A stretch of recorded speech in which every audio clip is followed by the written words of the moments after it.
Hey, Diana, did you know that financial wealth and freedom are easier than you think? Mark, that's the dumbest thing you've ever said. Ladies and gentlemen, jurists and just curious, welcome to the Successful Barrister podcast. Here you'll learn about marketing, management, and life skills for lawyers that probably won't get you disbarred. Hosted by Marc Whitehead, a seasoned lawyer who remembers when fax machines were cutting edge, and Diana Berry, attorney, COO, and the brains behind the scenes. Together, they are the legal world's most dynamic duo since statutes met regulations. So if you're looking to build a practice, not a prison, you're in the right place. Welcome to the Successful Barrister, where legal legends are made.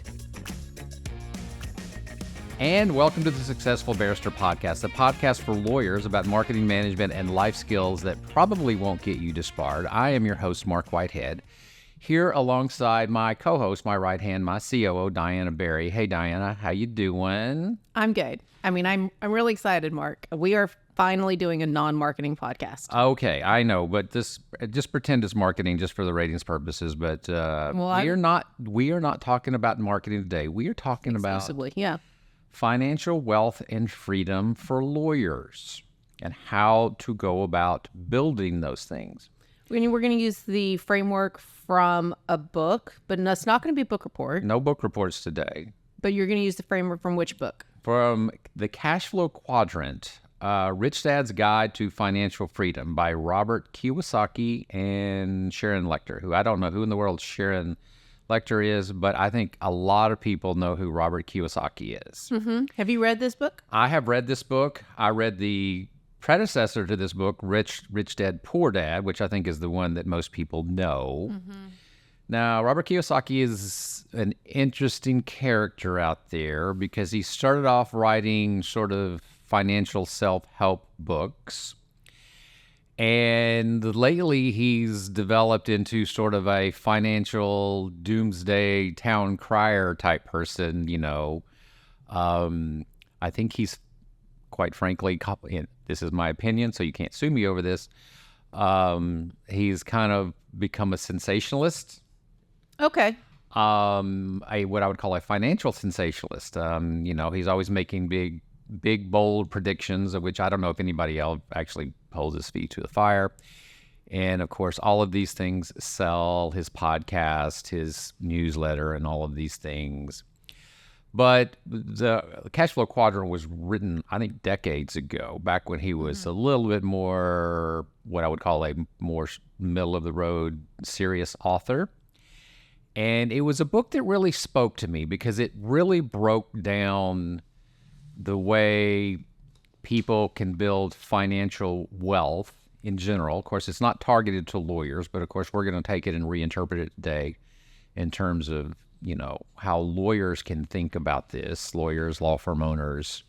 But it applies to everybody. I mean, this was written for the masses, and it's basically a concept. The Cashflow Quadrant is a concept of there are basically four places in the financial world where most people, or how most people make money. In other words, to build financial wealth. And none of them are necessarily wrong, but they each have their advantages and their disadvantages. And quite frankly, if you really want to build significant wealth, you have to move up sort of the linear chain to get there. Our very first episode of this podcast, we talked about the great lawyer mentality. And that was sort of a progression. You begin your career as, my success is going to be defined as being a great lawyer. And then, some people stay there, but some people make the jump to the next level, which is I'm going to basically become a great business owner, manager of a practice. And then some people even make the leap past that, and I'm going to become a great entrepreneur. And at each level, your situation changes. The variables that matter to you change. And quite frankly, your potential income level, your potential wealth building capacity changes as you move up sort of that ladder. This is sort of the same concept, but in a more general way, as it applies to kind of how people move along the journey of being employed by others, to being self-employed, to becoming an owner of a business, to basically becoming an investor in many businesses. That's sort of the progressive chain that, progressive may not be the word, the linear chain that people can go down to building wealth. Let's take our buddy, our good friend, our fellow Texan Elon Musk as an example. Elon is an entrepreneur and he's an investor. He's in many different businesses. So he might be at what we would call the top of that chain, in sort of the investor model. But even Elon started off somewhere along the line as a W-2 employee, or maybe the equivalent of a W-2 employee, whatever that is. And he's from South Africa, right? I believe so, yes, sir. Okay, so whatever the equivalent of a W-2 is in South Africa, he started off there. Yep. So I think that maybe we can step back a little bit and just kind of introduce the concept. So I read the book maybe a couple of decades ago, 15 years ago or something. Yeah. And so I read both books back to back, as many people have. But for those people who have not ever been introduced to Kiyosaki's work, he's basically approaching it. I'm going to do my big funnel. I love your funnels. Do your funnels. Do you? Go check out the YouTube video. She's doing the funnel right now. So what his basic premises in both of these books, Kiyosaki's, is how you build true wealth, right? And so what I think that a lot of our listeners may be is they just ended up, hanging their own shingle. And so they ended up as great lawyers that just were not maybe good employees for other people, maybe. And so they ended up. You're looking straight at me, aren't you? Yes, sir. No, I mean, that wasn't meant to be a dig, but maybe it was. One of the greatest things that ever happened to me was the fact that I'm a shitty employee. Yeah, you're unhireable? I am unhireable. All right, well, as long as you know that about yourself, and that is how you kind of became. And so the quadrant, let's introduce the quadrant. We're going to go from what are we talking about today? How you build true wealth, because some people just ended up as accidental business owners. I'm assuming most of our listeners are, or maybe they're stuck in that employee quadrant. And so we're going to talk a lot about what Kiyosaki talks about is the cash flow quadrant. And so for those of you who are listening, which I listen to our podcast, I don't watch them, thankfully, because I can't, whatever. So our quadrant is we're going to start with the top left, which is going to be E, which stands for employee. And then we're going to go to our bottom left, which is the S, which stands for self-employed. And from there, you're going to go diagonal to the top right, which is the B for business owner. And then the bottom right is I for investor. So, okay, people, you've got to go look at the YouTube video. This is just her little visuals with her hands going everywhere. It's just so funny. Well, I'm so glad you think you're just so. I'm glad I'm humoring you. You are humoring me. Yes. But we're going E for employee, top left, and then we're going to go down to S for self-employed today, and then we're going to go to top right for business owner, and then bottom right to I for investor. And so we're going to talk a lot about how you move from each of these quadrants, and specifically how Marc did it, maybe, and will be doing it, and the challenges, pitfalls, and some of the good things that he learned and how he did it today. Right, Marc? Right. And I can just imagine the people listening to this driving down the highway are just totally confused by that visual picture she just gave them. All right. Well, if you can do better, sir, I challenge you to do so. Okay. I admire your attempt. I admire your attempt. Thank you. And so, but what you're really trying to get to, as Kiyosaki argues, is that bottom right of I, an investor, where your money is just making money for you and you're basically not really doing anything. Is that fair? Well, it doesn't mean you're not doing anything, but you're doing what you want to do. Yep. Your money's working for you. Whereas our good fellow Texan Elon, Elon he does what he wants to do. If he wants to go in and just totally screw up Twitter, he has the right to totally go and screw up Twitter or screw up the Social Security Administration, whatever he's trying to screw up today. Or he doesn't have to. So he has the total freedom to do whatever he wants to do. Whereas where a lot of our listeners probably end up are on that far left side of the spectrum, where you're at the top left as an E, which is that W-2 or employee or whatever equivalent there is in whatever country you're in, or the bottom left of an S, where this is the self-employed Or you're Okay. just a business owner. Okay, so let's break this down real quickly. Okay.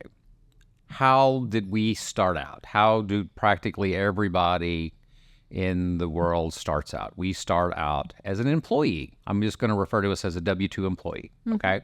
Top left. Top left. So I started out my young career when I was 15 years old as a ranch hand, as a getting sweaty, getting ticks, getting bit by bugs, clearing fence rows, stepping on cow poop kind of guy.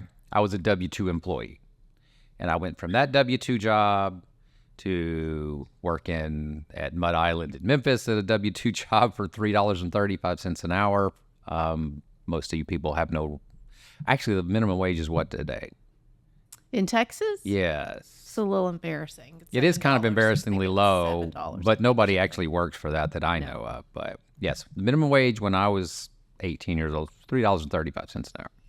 So I used to do all this for $3.35 an hour.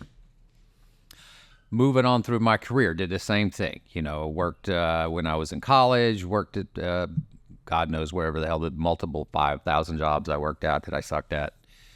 Go to law school, working as a clerk for other firms, get out of law school, go to work, for another law firm.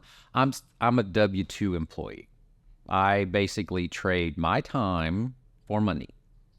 And this is where the vast majority of people are.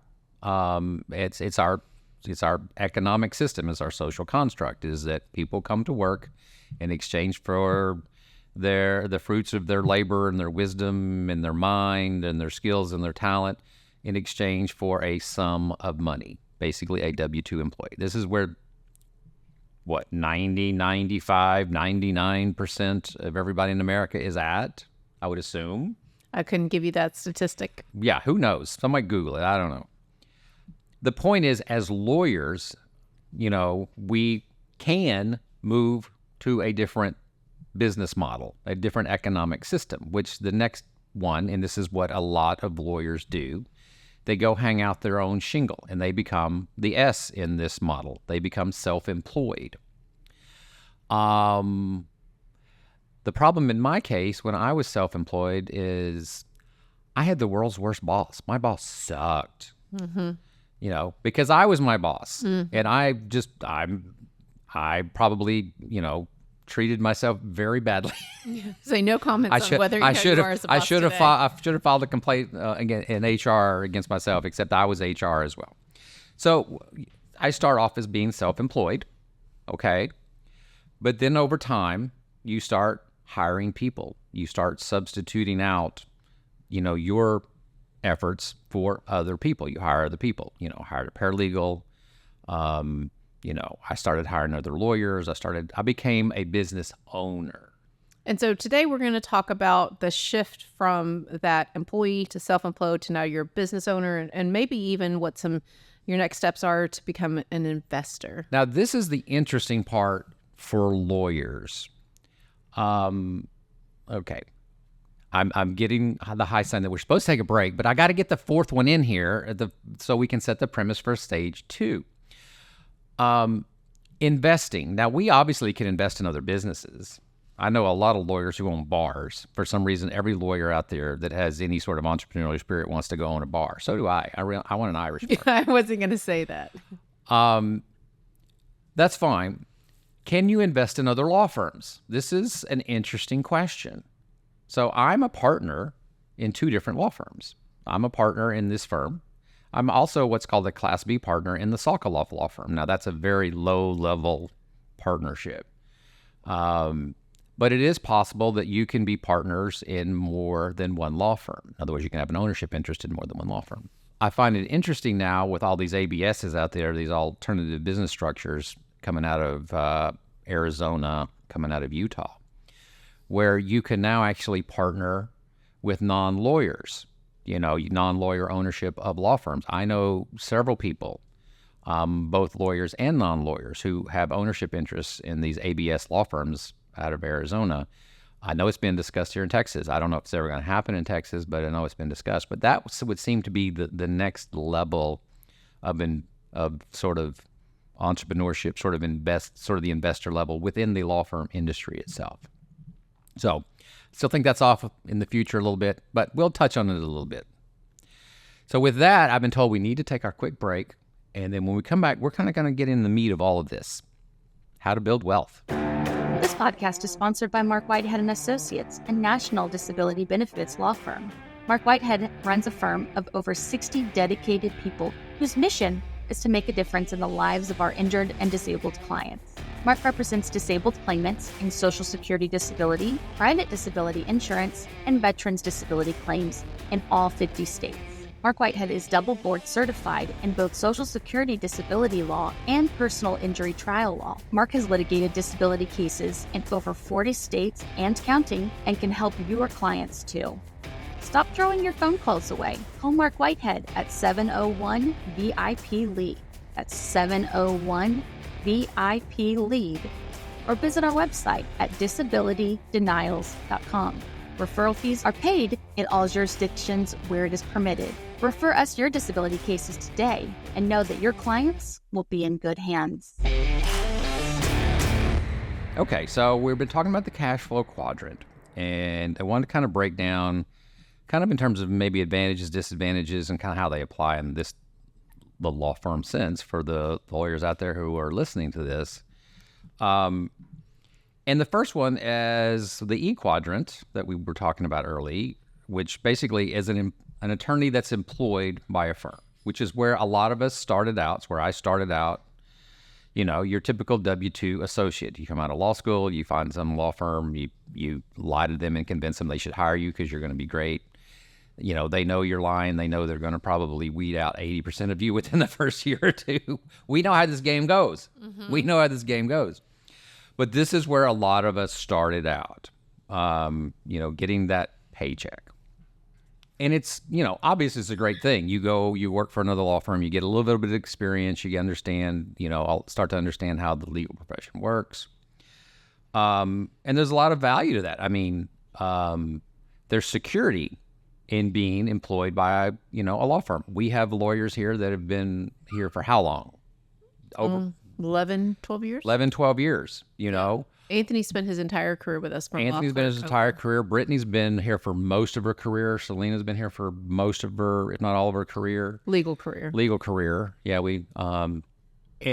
but the general economic proposition is that they're willing to work, trade their time for money. Well, the job security that you're talking about is that you don't have to worry about your paycheck will get deposited in a bank account. You will have benefits that when you go to the doctor. You do not have to worry about whether payroll is going to be funded or whether or not there are going to be any cases in the door. You literally just come up, you show up and you do your job. Right. I think that's really the trade-off. Right. You have security, you have predictable income, you have predictable benefits. But I think it's job security, right? Like when I say security, I mean, you're still susceptible to, you know, layoffs, particularly if you have mass tort lawyers. We know that those just come and go in waves sometimes. And then we've also seen just law firms just decide to break up. So there's for the most part that security that every 2 weeks there will be a paycheck in your bank account. Right. You know, and interesting work. You know, we provide a steady flow to our lawyers. There's always something to do. There's always great cases to work. There's always great clients to work with. So, you know, I remember the upside to it is you always have somebody there for you. You know, we have a team. Like, you know, we've been doing this for 33 years. And I'm going to say one plug for us. In 33 years, I've never laid off anybody for economic reasons. Now, I've terminated people that needed to be terminated. Never laid off anybody for an economic reason. So we had a very stable relationship with our workforce. But the ability to be around other people who you can bounce things off of, who you can sort of socialize with, you can meet get a cup of coffee with. There's a huge benefit for that, because I remember when I first started off as a self-employed person, you know, I was by myself. I didn't have anybody. I had to call people. I had to get on the phone and figure out, you know, we didn't have listservs. We didn't have any of this stuff. I had to get on the phone and call people that were not physically near me. So there's a lot of benefit. That's part of the security side of the advantage of being, you know, an employee. And a lot of people, most people will be an employee for most of their life. And that's great. The only downside is that your potential to be Elon Musk is pretty limited when you're, an employee of somebody else. You can make really good money, but you're never going to make Elon type money doing that. You've got to, sometimes take out and take a risk. And that leads us into the S quadrant, which is the self-employed lawyer. And this is what happened to me. I stepped out. I took the chance and I said, I'm going to hang out my own shingle all by myself. I had no employees, nothing. The only advantage I had is I had a very small little inheritance. I had about $100,000, which I had inherited from my aunt and uncle. And I appreciate that. They were lovely people. But it gave me sort of the impetus, the opportunity. Back then, $100,000 would float me for about a year, including business expenses and all of this fun stuff. So I figured I had a year before I had to make a profit. So I said, fine, I'm going to hang out a shingle. I'm going to become a self-employed lawyer. I'm going to have the worst boss in the world. And that literally lasted for about 6 months. And I realized I can't do this by myself. This sucks. I'm doing everything. I'm trying to figure out how to use the postage machine. I'm trying to figure out, how to send certified mail. I knew some things about how to file cases with the court because I had worked in law school, so I knew some things about the clerical stuff, but a lot of things I just didn't know, which meant I needed to hire somebody. And I made that first hire. Well, guess what? You now are no longer a self-employed person. You are a business owner. It may be a very small business, but you are a business owner. I kind of disagree, unsurprisingly. Okay, so I sort of get the point that you have to be at a certain level. Technically, I guess when I made my first hire, still self-employed. So here's the question. How many employees do I have to switch over from being self-employed to being a business owner? I would argue that it's more of a mindset thing, and it's the platform upon which you have set up for the business, then the systems how crucial are you, the business owner, to the income of the business. And then that's when I would say you would transition to a business owner. I think that, especially talking to a lot of people through Atticus and Pilma, that even firms of the size of up to 10 people, they just stay firmly on the left side of our quadrant as self-employed lawyers because they can't make that shift of becoming a business owner. That is, you got to let go. I think that that's one of the biggest things of shifting, of letting go of some things and trusting the team that you have built, hopefully that you have built, to do the things that you used to do on your own. That's an extremely smart answer. Well, that's why you hired me. I know. I was going to say, do you want a job? Would you like a job? Because that was really smart. Well, thank you. Okay, so you parsed out something there that I think I intuitively knew, but I didn't articulate very well. You're right. So the way you phrase it, you're still a self-employed person as long as the revenue depends on your labor. Absolutely. As long as you are still the guy, as long as you are, okay. I mean, we go back to some of the stories we've told on this podcast. If you are still literally signing every check mark or reviewing, what did you used to say? You used to review every settlement. Every closing statement. Every closing statement. And then you would sign every check. Then you're still you're a self-employed lawyer. And there is nothing wrong with that. No. Absolutely not. But I do think that if you're trying to get to that true wealth that we discussed, in our opening question, it is, you will have to become a business owner and create scalable systems. But it is absolutely a mindset shift. And I think that those are the things we've talked about, but maybe you want to reiterate some of the things specifically that you had to let go of that were probably hard for you, other than, looking at every closing statement. So when you're self-employed, you basically, when you're working for yourself, you don't own a business, you own a job. And I think that may be the real distinction there. So you own a job. And you have a high degree of control, but the problem is when you just own a job, you really have no way to scale that. Yeah, it's almost the worst of the quadrants in one way that you are... Oh, I agree. It's totally the worst of the quadrants. Because you have you have other people you're paying payroll to, plus you're still running your job. So you're essentially running a business, plus you have another job, which is to produce the income. So it's two full-time jobs. But that is where a lot of, I talk to a lot of, A lot of lawyers stay right there, and they never leave that particular niche. So here are the downsides to it. You are really vulnerable to life. Life has a lot of things that happen to you. You have vacations, all right? You're not making any money when you're on vacation. And, you have illnesses. You're not producing any revenue when you're ill. You have, you're subject to different types of economic downturns. The legislature, with a stroke of a pen, could legislate out your area of practice. That has happened to me back when I was much smaller. You are vulnerable to a lot of things because everything depends on you. Unless you're bulletproof, and the last I checked, none of us are bulletproof, life happens. I gave this example, I think, last podcast. It's episode 47. Is it episode 47? See, you remember the episode numbers. I would have no clue what episode number we are on right now. Well, I just listened to it. Okay. But we were just talking about how we had an Attic cousin or someone you met at Atticus who, was getting up in years, and then you become very vulnerable to life. You get very vulnerable life when you get older. But even when you're younger, I had to miss 8 weeks of work when my first daughter was born, and we had a medical emergency there that kept me up in Dallas for 8 weeks with a child in the neonatal unit up there. So this kind of stuff happens. So when you are a self-employed person, it may be great in one sense, but you just have to recognize how vulnerable you are. Now, a lot of people put together quasi-partnerships or loose associations or office sharing arrangements that can mitigate some of that risk. And I know a lot of people, what I would call self-employed lawyers out there who do that. They will office share, they have a buddy system like, hey, if I'm gone, then this guy's going to handle my phone calls while I'm gone, and vice versa. So there are ways to mitigate that risk, but it is a big issue.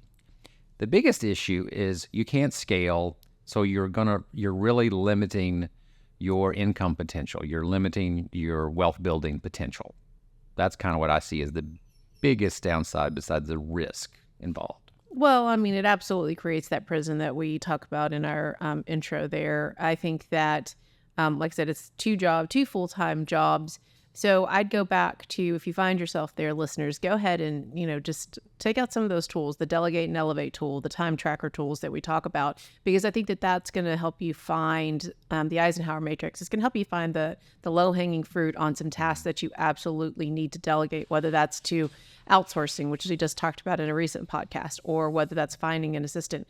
I've seen many law firms the size of maybe 10 that are just really strong wealth. They're very wealthy firms, but they're smaller firms, but it's because the business owner isn't in the mix of things. The business owner, and, I'm thinking about some Attic cousins who, they do take how many days are we supposed to take off? It's like 175 days a year off. And Atticus, and they do that because they've moved over to the business owner side of things. And so now we're going to move from the top left of the E, employee, from the bottom left of S, or the self-employed, to the top right, and talk about the B, the business owner, which is where you currently are, right? So right now, I would say I'm in the business owner mode. And what is that? How to define that for us? So I think as you kind of defined it, the business owner mode is when you set up a business that is run, that's comprised of systems and teams that produce revenue without your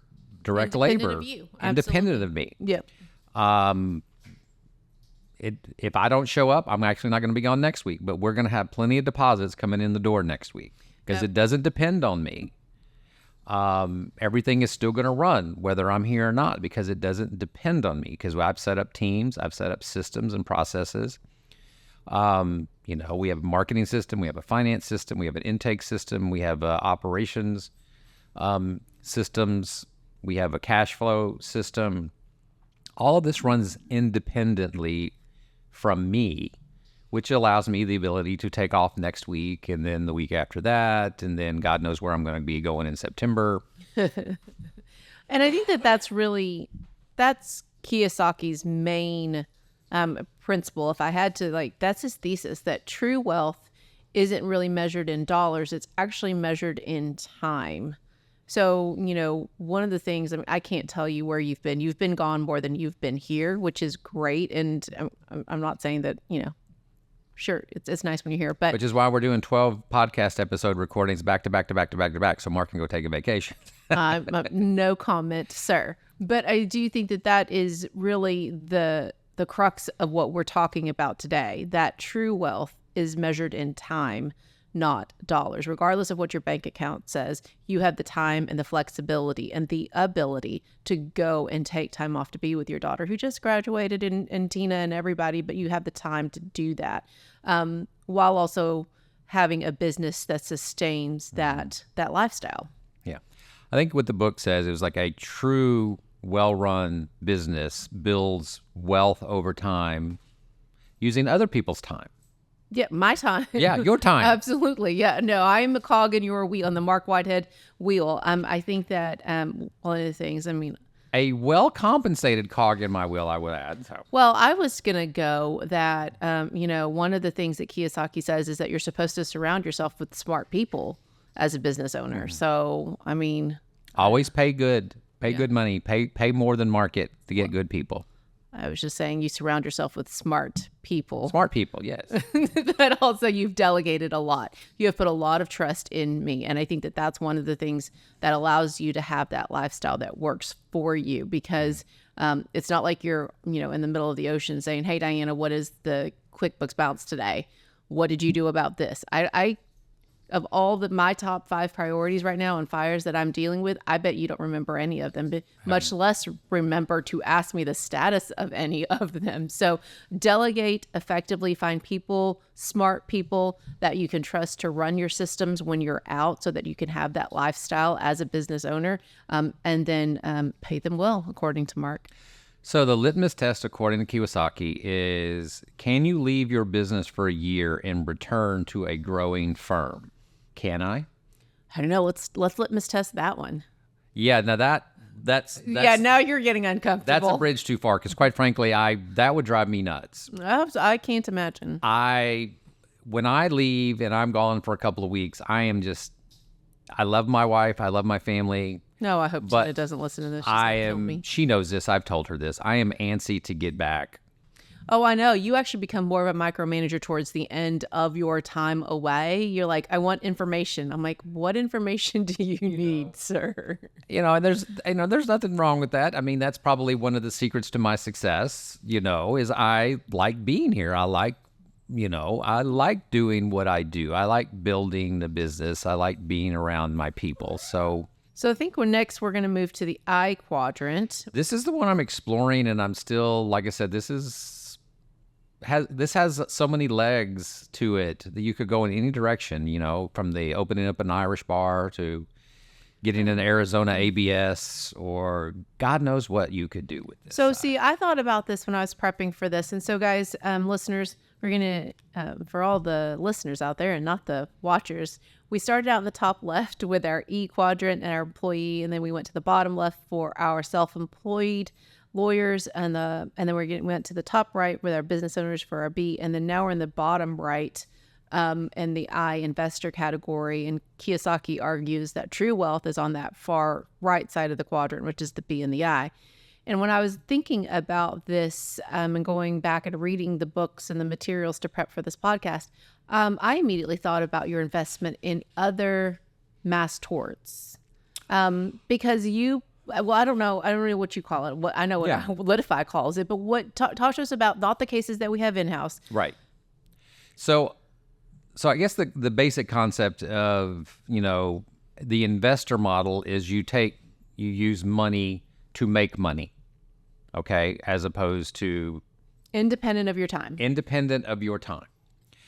So one of the things that we do here, one of the things that I do is I invest money into different mass tort litigations, which are independent of our law firm. So let's say, for example, let me find a good example. The Roundup litigation. Mm-hmm. Okay, this is where Monsanto is being sued for basically causing different diseases or A to Z's. I can't remember exactly what the gist of it is. That's the great thing. I don't have to know the details. Because we're not doing the case Because we're not doing the work. We're not doing the client management. What did you do? So basically, I just put up money. And that money was used to fund a marketing campaign, which then developed clients for other law firms. And these other law firms are working the case. I have no involvement. I have nothing to do with the case.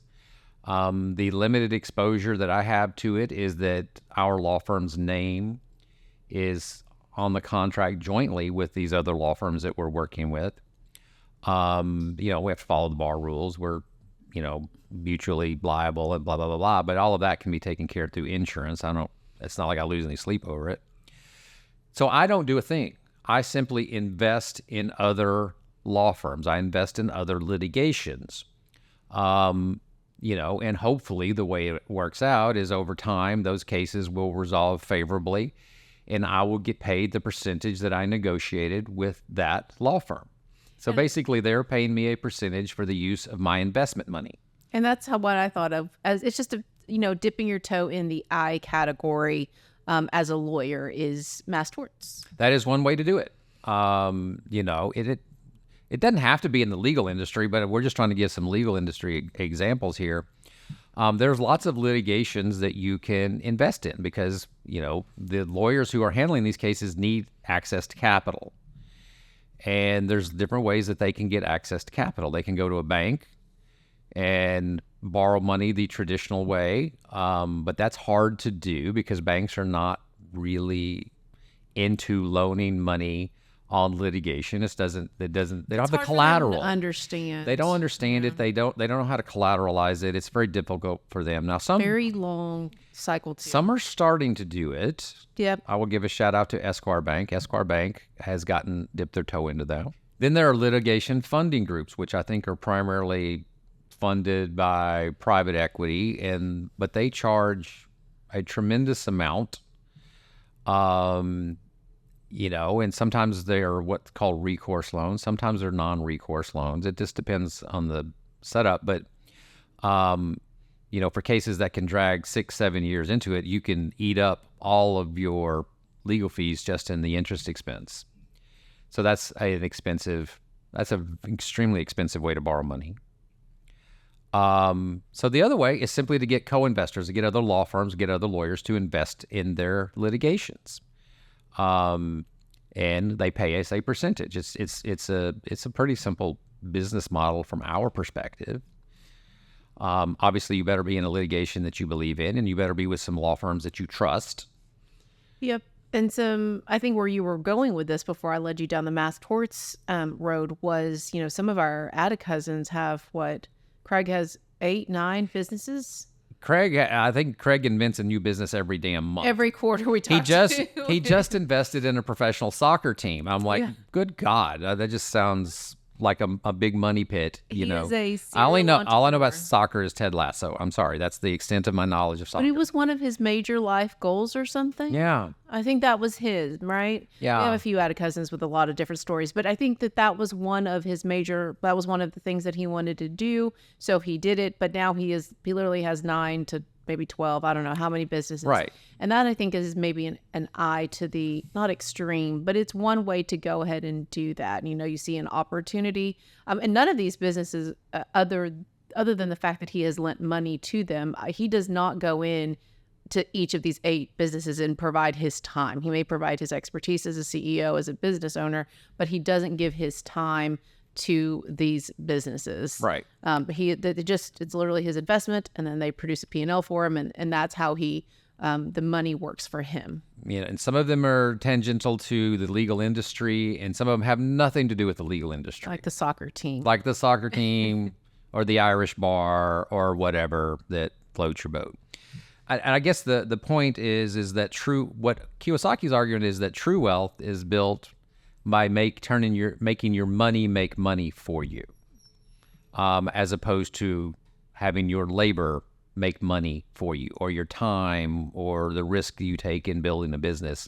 That's the ultimate end goal. And it can be as simple as,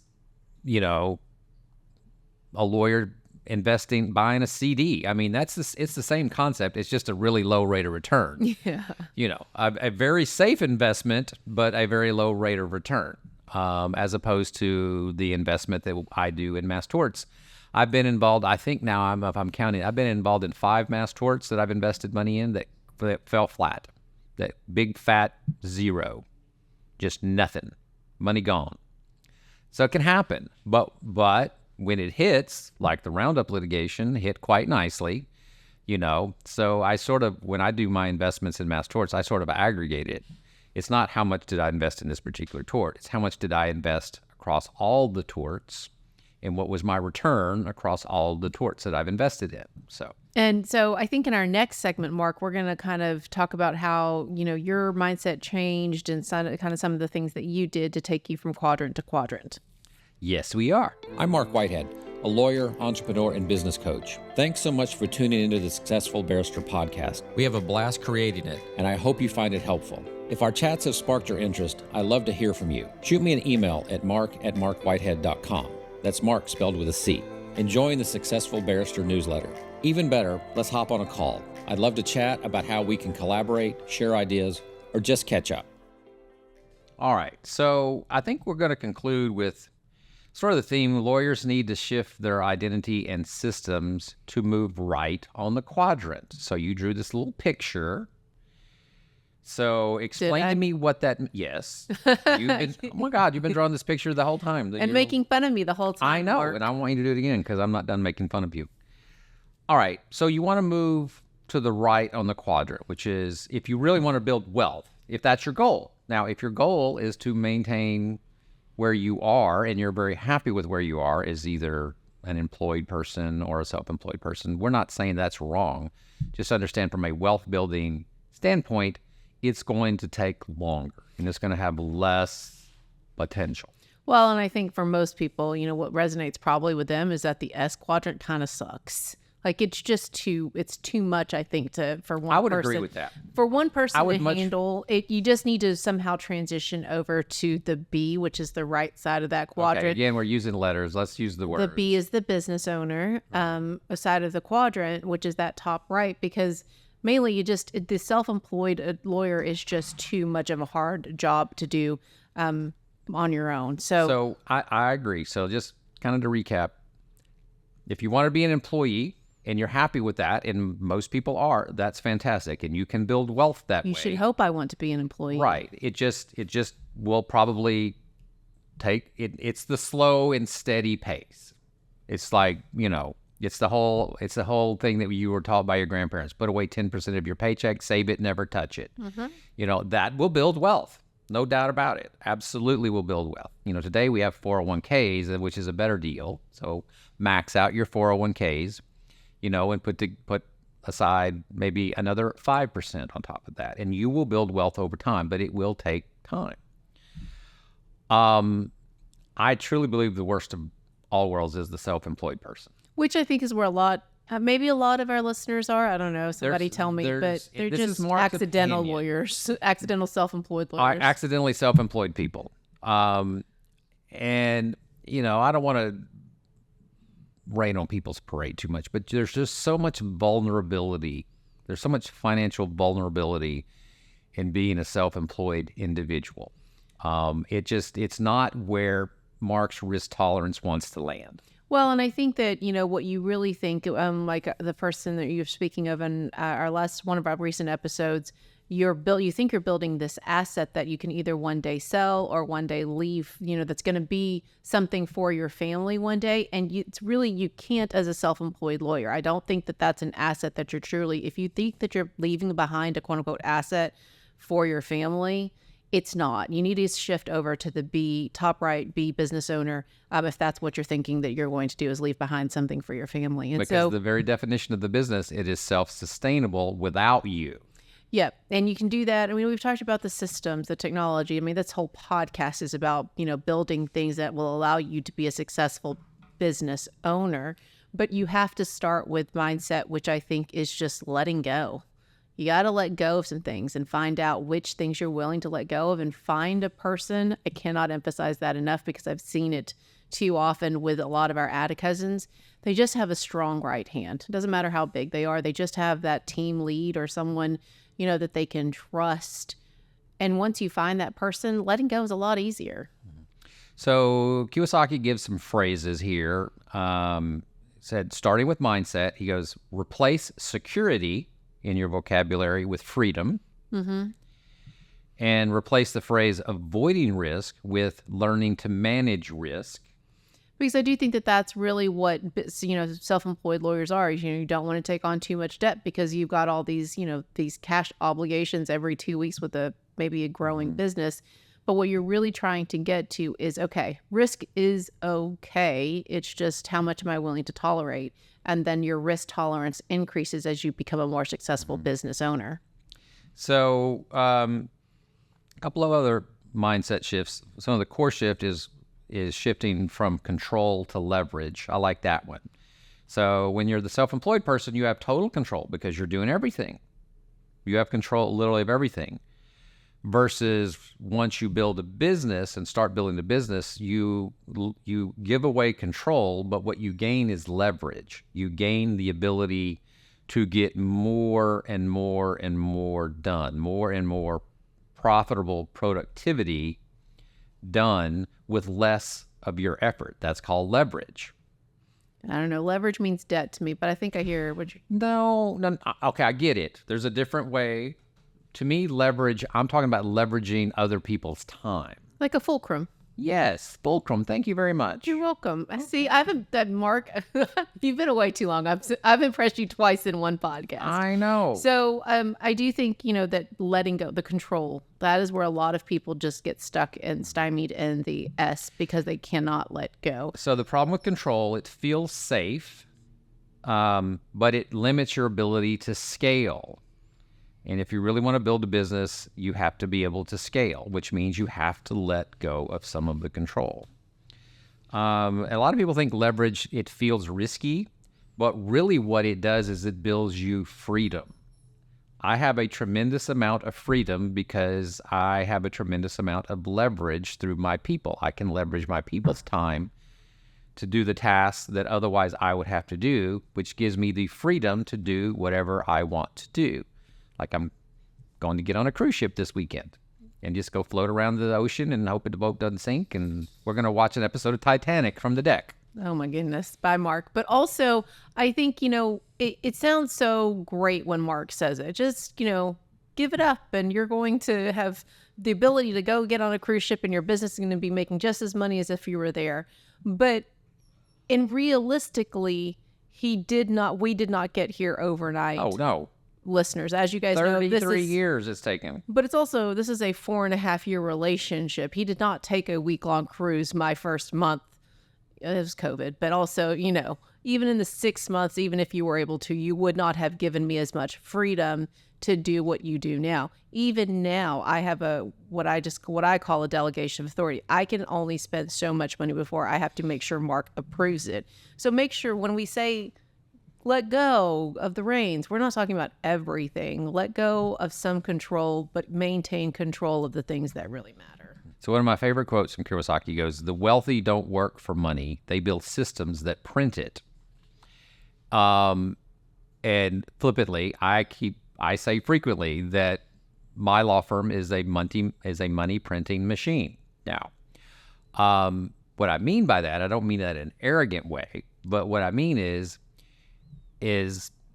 it will produce income regardless of what I do today, tomorrow, the next day, next week, next month.